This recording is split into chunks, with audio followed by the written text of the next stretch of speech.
Hello everybody, it's me, Crusty Old Crow.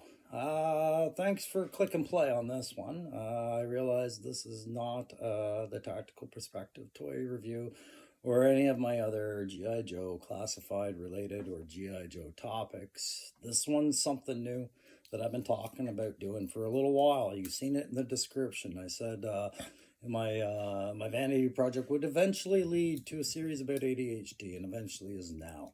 So pardon me while I remove the Crusty Old Crow's usual hat and just slap on any old hat, because I want us to just feel different. But you'll see that I do have Joe's in front of here because, guys, this story does have a lot to do with Joe in the military.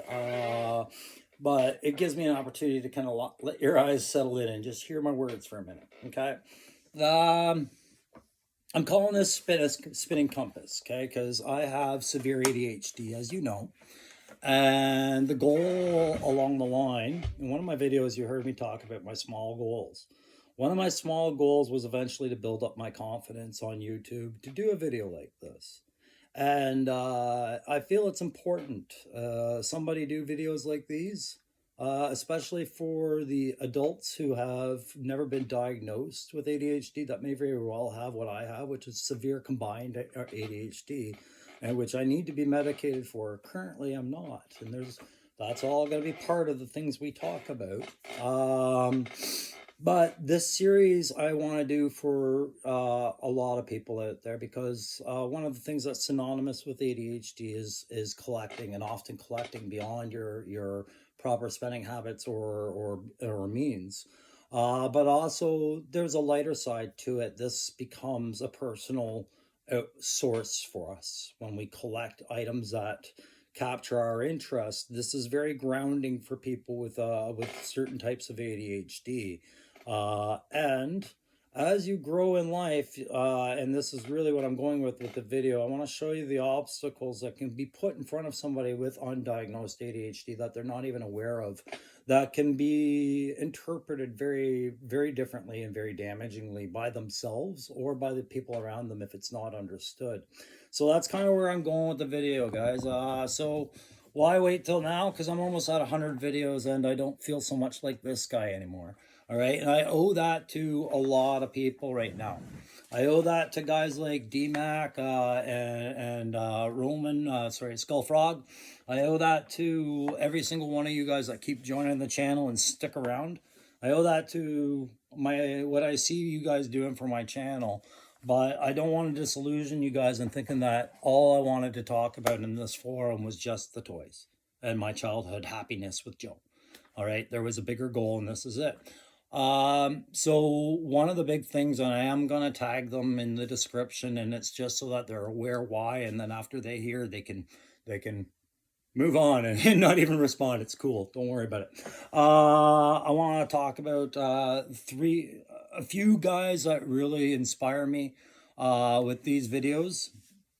And I gotta get their things up there. So they're the ones that got me not only into just G.I. Joe Classified after years of being in the military and almost having lost my connection to that important part of my childhood. These guys kind of brought me back into it. And where did I put that? So here we go. The first one I'm going to talk about is Steve Dangle. I'll get to Kyle in a minute. Steve Dangle, for those of you who don't follow hockey and don't follow Toronto Maple Leafs like I am as a Canadian, Steve Dangle is this guy that used to work at Toronto Zoo, took a big interest in the Toronto Maple Leafs, had a lot to say about it, and when given the opportunity, built up the confidence and the education to make something out of it. And his YouTube channel is an absolute pleasure to watch. Even when my team is losing, he makes it worthwhile to hear what he's got to say. So I really respected that. And that's where I learned a guy with a lot of energy and a lot of passion can do a lot on a forum like YouTube. So thank you very much, Steve Dangle, for being inspiring on that. And I'm sorry our team is giving you so much to talk about again this year. Another one that I wanted to mention besides Steve was Kyle Peterson, and I blurted that out earlier. Kyle Peterson, after I started watching Steve and all that, I started seeing these videos about the G.I. Joe Classified. I'd seen them when I had been shopping for other stuff, hockey cards, I believe. All of a sudden, Kyle Peterson, I watch a video on him doing rock and roll. Let's change the light just a bit. And it introduced me to what G.I. Joe Classified was, and it was a window back to my childhood, to happier times. Back before I knew everything I know, right? And I immediately took interest, and it was Kyle Peterson's charisma and character that really sold the idea of toy collecting. Look how happy he looks every episode. He is loving his life, and I thought, man, what a great way to pour out energy, right? Like, to love your life like that. And so that was very inspiring to me. I'm going to get rid of the crow. You know, I'm crusty old crow, but this is different. So Kyle did that, and that eventually led me back to finding a new passion for Joe and collecting the old guys that I had before. So I immediately bought up Stalker because I bought up Rock and Roll shortly after that, based on Kyle's influence. And then I went through the back catalog and got the very first Joe my grandmother ever got me, right there. This is how it all starts, guys. People with imagination that see potential in everything, right? That's what eventually this is what became a G.I. Joe action figure in somebody's eyes. It's part of the origin stories. So who is the last one I wanted to talk to? And it was this guy. You've never heard me mention this guy before, okay? Uncle Tim. I believe his channel is currently called Rantings, Reviews, Conspiracies, and Advice. Because Uncle Tim is somebody I have the utmost respect for. Here is a guy doing exactly what I feel I had to do too. And he's going on a journey with his audience, with his demographic. He's found a market that relates to him. And he's found things he wants to talk about, and I do that with my other things on my toy shows about the Joe, the hot mics and the toy reviews. But he does so with his own personality, and he freestyles it, and that's very much in vein with me, because with my ADHD, for me to spend a lot of time formatting everything is very difficult to hold my attention and make the structure work, and then not deviate it from it later. I don't know if Uncle Tim has ADHD. I don't bring him up as any does, although I suggested to him, look into it, because some of the things he talks about, he's raw, he's honest, he is blunt with you guys, and I appreciate that all day. But some of the things he's talked about as observations are synonymous with what I'm talking about with ADHD, and when an adult has it, some of the obstacles that can be in the way and we're not even aware of it. So I just wanted to send shout outs to that. I didn't mean to bring up anything about this. It's just that I really like this guy and how natural he is with everything. And I'm not, by the way, telling him, hey, you go get diagnosed. I'm just saying, guys with passion inspire me to do what I'm going to do today, which is start the Spinning Compass series with the origin story of how Krusty Old Crow got this way, but it's also for soldiers and for parents too. This has a lot to do. So in order for you guys to really understand me, and thanks again, I hope the guys that I sent the shout outs to really understand. I mean it with the best intentions, and if anybody takes offense, let me know. And one last shout out to Riley Cross, the subscriber who actually said I'd watch that. I'm doing this video for you, buds, till a whole bunch of other people join in or not. So I'm going to go back and get my slideshow up, and I'm just going to cover a little bit. And each episode I will pick up where I left off, so that I don't drone on for 2 hours having lost track of the clock. I have to break this up. That's about the limited structure I can bring to the table, guys, when it comes to this kind of a subject. But I want any veteran who ever struggled in their career to pay attention to the things I'm talking about. And I want every parent who has a child with ADHD going through the education system to pay attention to what I'm talking about. And anybody who had any suspicion about themselves, that you're hearing some rings of truth in what I'm talking about, please stay tuned. Please join this channel. I'm happy to have you. If anybody likes this, press like, subscribe, share, God, share. If you know somebody with ADHD or that you suspect is struggling with somebody in their lives with it, share. And yeah, was that all I wanted to say about all that? Pretty much. Okay. So I'm going to get back to, you see how I struggle, guys? The reason I'm off my meds right now is simply just because I just got a family doctor. My prescription for the military when I retired ran out, and I wasn't able to get over it. So I'm just in a stopgap. It'll get resolved. I'll get back on my meds. But it's very much a struggle, right? Okay. So, really quickly, you guys can, it behooves you to read a bit of this stuff online if you're interested in it. By the way, if you guys are looking for any more Joe content, maybe you're just best moving on, because from this point on, it's about ADHD, right? So thanks very much for your time. Let's move on. So there are different types of ADHD. And I want you guys, if you're looking to do more, just start doing your own reading. There's lots of great reading and YouTube videos and everything. I'm going to explain it. I'm just going to give you the cliff notes. You have your predominantly inattentive ADHD and your predominantly hyperactive and impulsive ADHD. The people that withdraw and the people that basically withdraw don't notice stuff. They're very disorganized. They can't seem to get it together. And then the high energy people and everywhere in between. And you can see that list. And I was so lucky in 1973 to be born right in here. I had both things going. I was predominantly hyperactive, but I did have some traces of the inattentive going on as well. And there's another flow chart to show you what those symptoms are. That you have sleep issues. Yep, had those. Sensory processing problems. Absolutely. One of the ones that I have that they are discussing about, but there's no actual theoretical sorry, it's all theoretical. There's no actual medical or diagnosis by textbook, I guess, is rejection sensitivity disorder, guys. If you're easily offended, if you're feeling left out when people aren't trying to make you feel left out, if you're reading into body language and subtext and things like that, pay attention. That is in there. Okay, and if you're taking it very personally, that's what I mean. Self-esteem impacted, executive functioning impacted, high rate of mood, all this stuff, work memory impacted, okay? The point is, every single one of these, part of the camera shaking, are these obstacles I had no idea were in my way as I was growing up until I was a grown-ass, getting ready to retire man with a military career behind me that was very difficult for me. Very difficult. And I mean, best intentions, it wasn't because I could point my fingers at any one particular person to blame. I can just speak of the times, right? So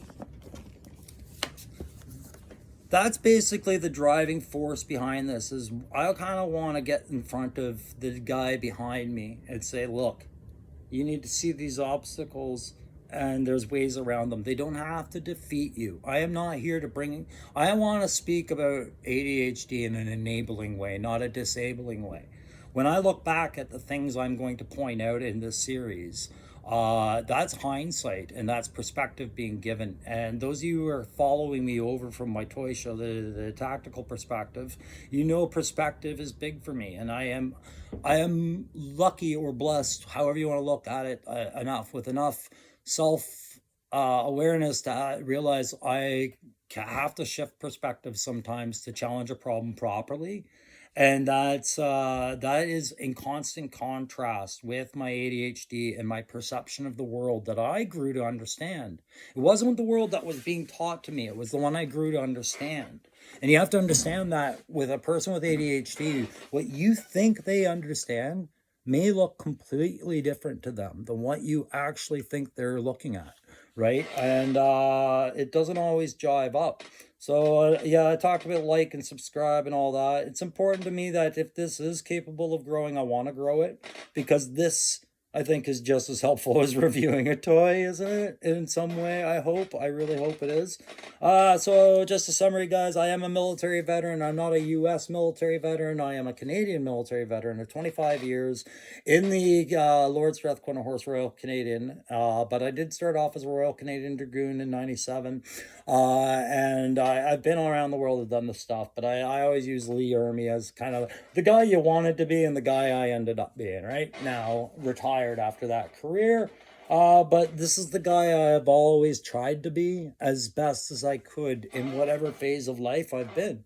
And if you don't know who that is, that's Kelly's Heroes, right? And then it's Donald Sutherland. He looks much different now, but the idea of him being aloof and good vibes only, can stop it with the negative vibes. This is your guy here back when he was in the military in a desert fighting in a war that he truly at the time thought he was making a difference in. This is me now with my son, and this is really where I started learning about the ADHD because it was manifesting in my son. I was married by this time, and my beautiful wife remains a mystery to you all. But we've grown together and learned about ADHD together in all this time since he was about 2 years old when we started looking into the diagnosis. And it was a lot of self-discovery and things like that went through. That ended up me going, okay, well, wait a second. My wife and I have very different personalities, and a lot of the issues she's bringing up, I'm now thinking about. And I sat down with my military psychologist, and sure enough, he said, bring in your old report cards and let's talk. And we had a series of interviews and tests, and he went through those report cards. He said, Ryan, you didn't just have ADHD, you had severe ADHD.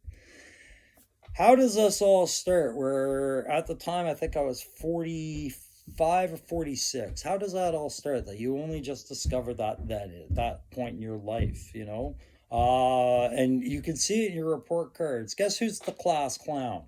Guess who gets a C average? Guess who is always sitting in the hall for disrupting the class? Guess who can't sit still? Guess who's constantly fidgeting? At recess, guess who's coming back hot and sweaty because he ran it all out? Right? Who's constantly in the principal's office? Who's got letters home to mom about disciplinary issues, right? Does it sound familiar to anybody out there? Okay, that's the guy I was, right?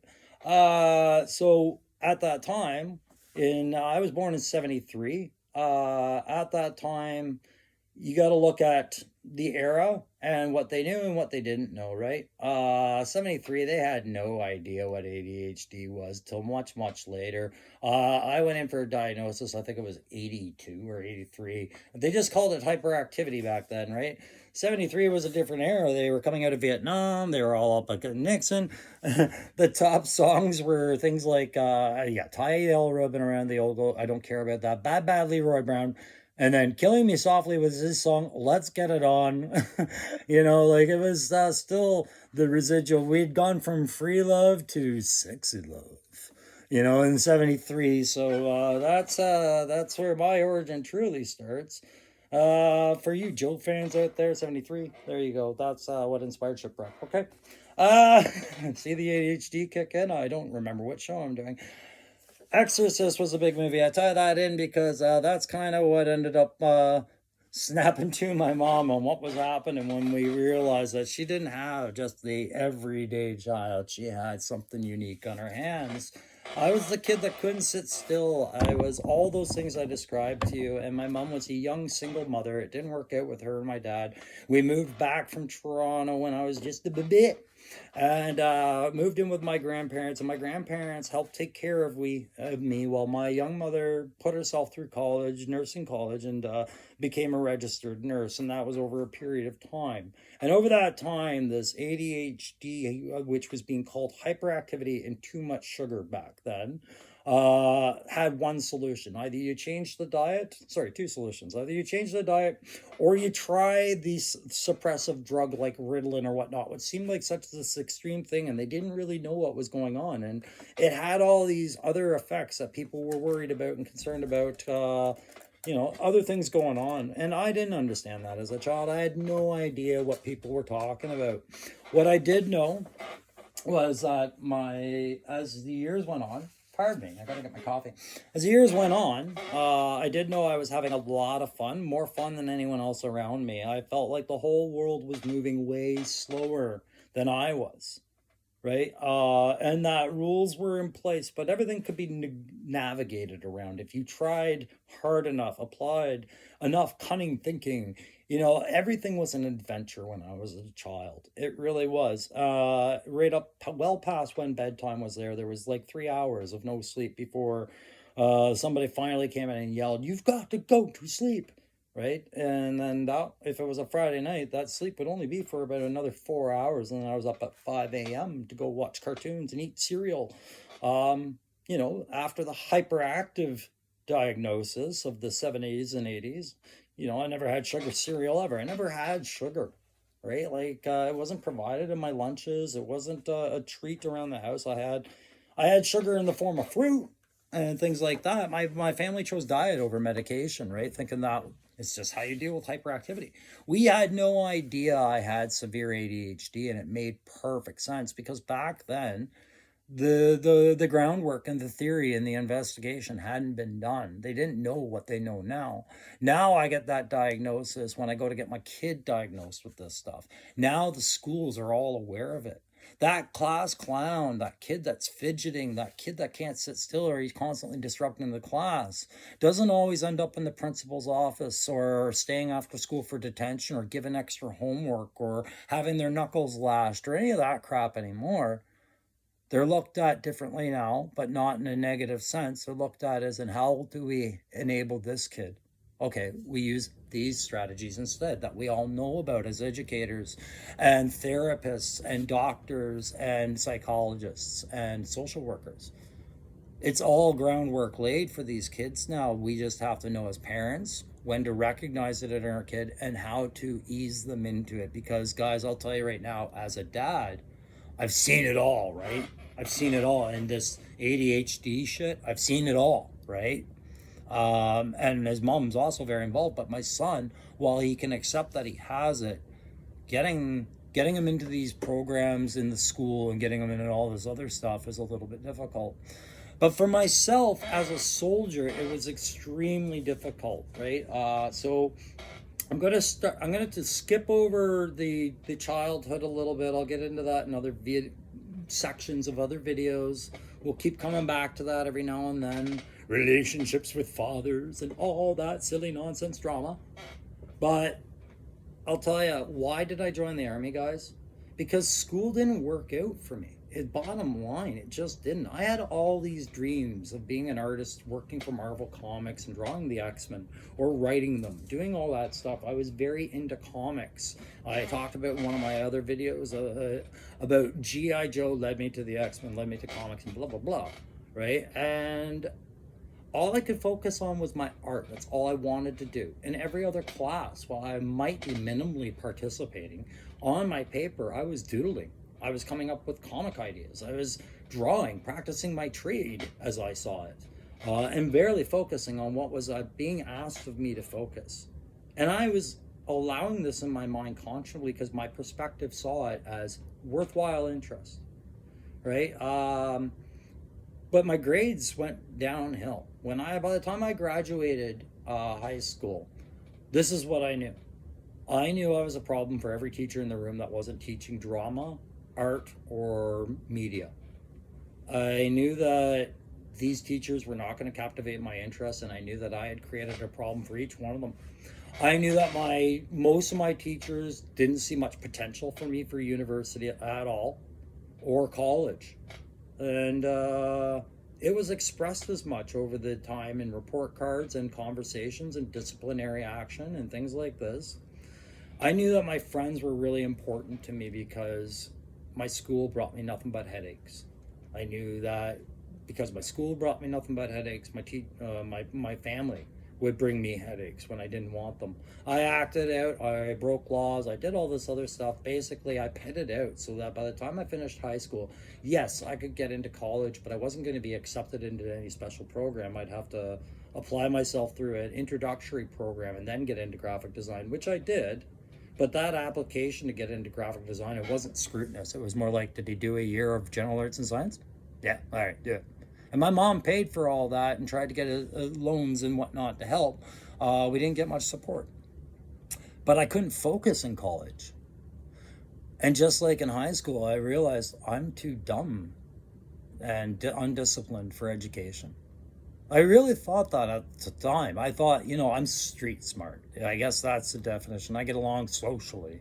I know how to work with people and keep people happy. But when it comes to studying and learning new things, I don't got it. It just wasn't me. I didn't have it, right?